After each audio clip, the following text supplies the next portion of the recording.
and the incentives in Congress are all one way. Well, they're actually two ways. Well, one big way is it's go along, get along. You mind your own business, you mind your P's and Q's, you don't rock the boat, you don't speak out too strongly, because you might ruffle some feathers, and that's not me. So I ask the question because I'm trying to get at not only politics and issues, but personality.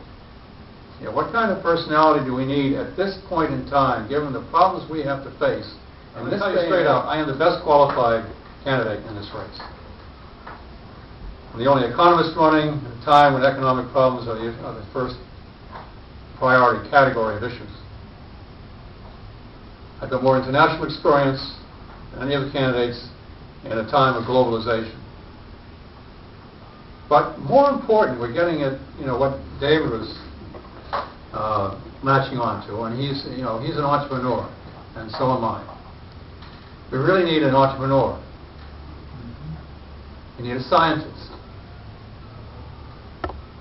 You need somebody who's not an organization man, not just a money man, not just a partycrat, a political go along, get along guy or gal.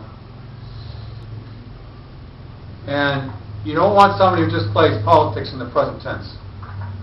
Because from day one, we know, given that it's become a big money game, as soon as somebody gets elected from Congress, they're starting to plot their re-election, and they're starting to dial for dollars.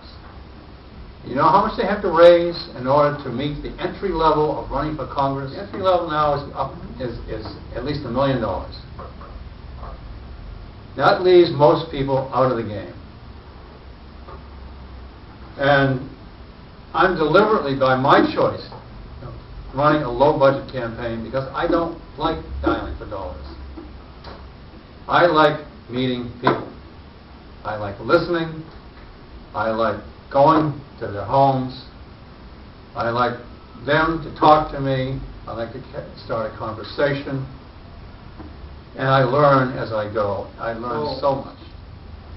Everyone needs to ask of any candidate, those who are running, are you an entrepreneur? Are you an organization person? Are you go along, get along? Are you willing to be a whistleblower and a watchdog? Accountability is a big issue.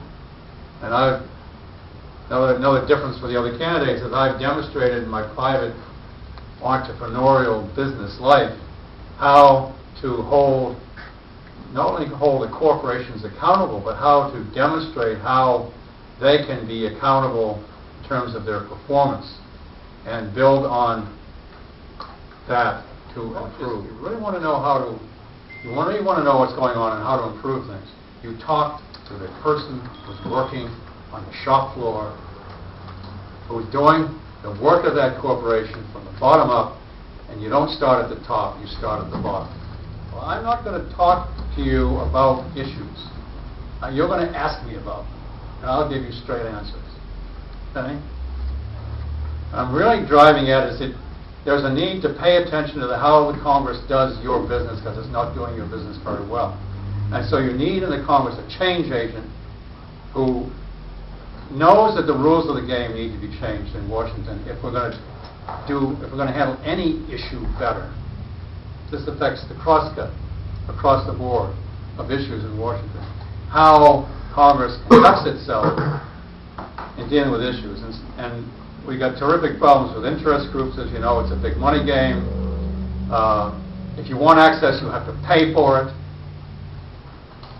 Well, that's not me. My politics is a people-based politics. And you can call me, and I'm not going to say to my staff member in Washington, if Hope Nardone calls, oh no, I can't take her call right now because I have a big donor on the other line.